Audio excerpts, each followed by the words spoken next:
This is Stuff You Like, and today you can call me Jill, because it's Stuff You Like's 5th birthday, Ursa's 5th birthday, and I would like to dole out some unwanted life advice about passion, and also talk about a book. The book is So Good They Can't Ignore You, Why Skills Trump Passion in the Quest for Work You Love, and it's by Cal Newport. Cal Newport is a computer science professor, but he also writes books and a blog, which I've been reading for a few years, which is how I know about him. So Good They Can't Ignore You, which was published in 2012, is all about how people get great careers they really enjoy and are, well, passionate about. And his conclusion is that in most cases, passion is a side effect of mastery, not something that you should follow into a job. And that in 95% of cases, trying to follow your passion is terrible advice that will just make you more unhappy. In the other 5% of cases, people actually do follow a pre-existing passion into a career that they love, but that's not generally how it works. Instead, you may start with a vague inclination, but then, if you commit to getting really good, you acquire skills which make you better at what you do and then make your work more enjoyable for you. And that until you have the skills, until you have something worth offering the world, until you are, in the words of Steve Martin, so good they can't ignore you, you might have trouble finding a fulfilling career. You'll probably have trouble finding a fulfilling career. Cal Newport's main problem, he says, is a semantic one. People hear the title and they hear the summary of the book and they say, "What? You're telling people they shouldn't have careers that they're passionate about? You jerk!" But that's not really it at all. The goal of being passionate about your work is not a bad goal to have. In fact, it's a pretty good one. I mean, maybe you don't care about finding fulfilling work, and that's okay too. Maybe you just want a job which pays your bills so you can do all of the fun stuff that you like on the side. And that's fine. You do you. But if you want a career that you love, then following your pre-existing passion into a job and expecting it to instantly make you happy is, in most cases, just going to make you more unhappy. Because you're always going to be starting at the bottom. You're always going to be starting with grunt work, and grunt work by its nature is not really terribly interesting. And so a lot of people end up chronically job hopping, trying to find the one job which fits with their pre-existing passion, the one job that will instantly and always make them happy.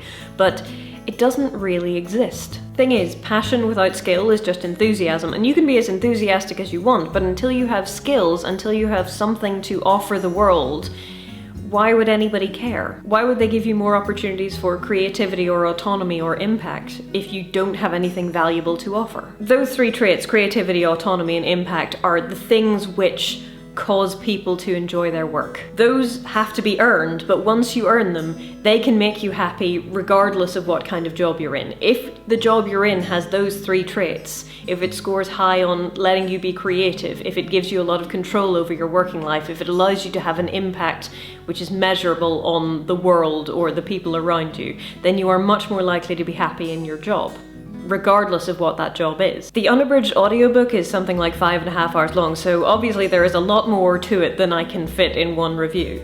But that's one of the things I like about it. It takes a very nuanced approach to work and careers and passion. It allows for anecdotes, it allows for research, and it allows for exceptions. It also tries to dive deep into strategy, like actual practical strategy. Not just, here are 3 traits which, if your career has them, you'll be happy, but how do you acquire career capital? How do you acquire useful skills so that people will give you these traits in your working life? It also goes into strategy and tactics behind building a career you love. It doesn't just say, hey, here are some traits which make careers great. Autonomy, creativity, impact, sense of relatedness, feeling like you're competent. It draws examples from lots of different fields and says, okay, but how do you find out which skills make you rare and valuable enough to trade for these things which will make your working life, you know, enjoyable. And this makes a refreshing counterpart to all of that follow your passion advice, which is high on motivational speaking and low on actual practical application. I like things with actual practical application. After all, things which you enjoy doing as a hobby may not actually transfer into a fulfilling career or working life. There is a comic, which I will not link to because frankly the author has gotten enough hate for it already, and the comic goes like this: you shouldn't do what your parents want you to do for a career, which is true, and you shouldn't do what you think will make you money. You should instead think about what you would do if money were no object and do that for the rest of your life.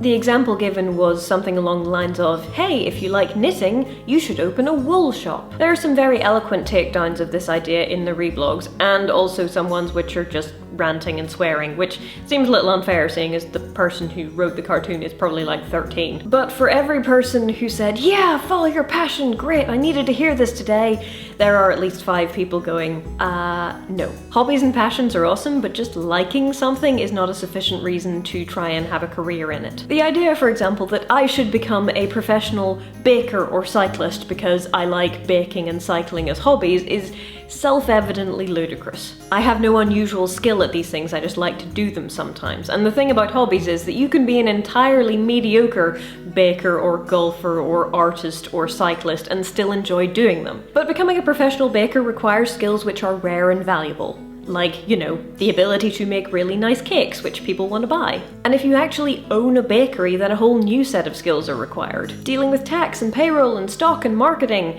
employee legislation if you decide to employ people, and raising all of the capital required to buy or rent premises and equipment. Nah, when it comes to work, people are thankfully pushing back against this idea that passion should be a prerequisite. Not least because there are many jobs which are very valuable to society, but which don't really inspire passion from the outside. I mean, the book talks about a lady who designs custom databases for businesses, and that's not a career that sounds awesome to many people, but it's clearly one that she is very skilled at and very passionate about, and one that has allowed her to have the kind of life that she wants. Basically, passion for your work is awesome, but skill is better, both because skill is something that people are willing to pay for, and because skill often grows passion as a byproduct. Not always, but often. So if you've been feeling kind of lost and you've been looking for a fulfilling career but you don't really know where to start, or if you've been developing this sneaking suspicion that maybe following your passion isn't as simple as people make it sound, and what you might require is not courage, but actual useful knowledge and skills, I'd definitely give So Good They Can't Ignore You a go. Like I said, I can't possibly capture all of the nuances of the book in a short review, but I thought it was really good. I found a lot of its advice very helpful, and yeah, you might want to give it a try.